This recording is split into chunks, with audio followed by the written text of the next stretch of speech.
Now, anyone who's in the stock market understands this, right? You hire a new CEO, they go in there and they have to use a chainsaw if the company was in trouble. We get that. It's harder to get across in public life, though.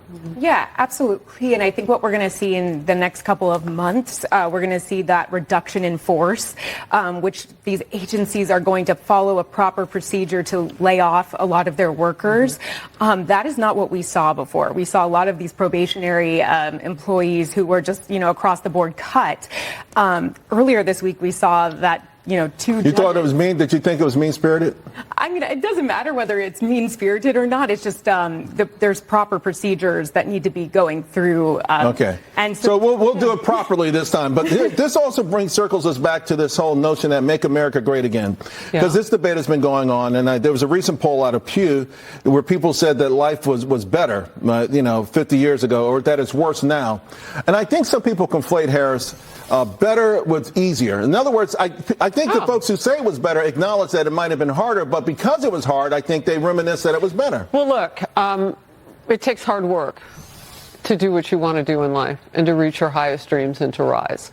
So I look at my past a little bit. I don't live there. Some people live in their past. I don't. And I try to take lessons that will help me rise. All of it takes hard work. You're just going to be doing different things. So, yeah, we have a dishwasher now. We aren't washing all of our dishes by hand in our family. But now you have time to do other things. It doesn't mean you just sit down and wait for life to come to you. Right. And my parents raised me and my sister to believe that the more time you have to spend on doing good and doing well, that's a blessing. So if technology makes it easier for you, terrific. But it doesn't mean that you automatically just sit on your hands. And one more thing about Doge. Who promised those people that they were going to have jobs for the rest of your lives? No one. A lot of times when you get in the government, you think that's an implicit. You think it. Right. But what other part of American job force do you have where it's like, oh, you're going to be here forever? Right. You don't have that. What does it take? It takes a work ethic. There's a new poll on happiness out. Oh. And these polls are funny sometimes, right? Because some of the things they use as their scoring bothers me. But this one of the headlines that Americans under 30 are so miserable that the U.S. just fell into a historic low ranking in the annual World Happiness Poll. So, Samantha-Jo, I got to ask you about this. And a lot of its focus is really on loneliness. And some trace this even back to the Internet and things like that. Well, the one thing that I think is interesting about this poll is that it was taken in July of 2024. If you remember back then, that is when President Donald Trump faced his assassination attempt. It's also when all of the fallout over that debate with Joe Biden. So I think Americans during that period. But what about the young folks, your age bracket, though? You notice he didn't go to me because I'm so far away from 30, I can't even count backwards.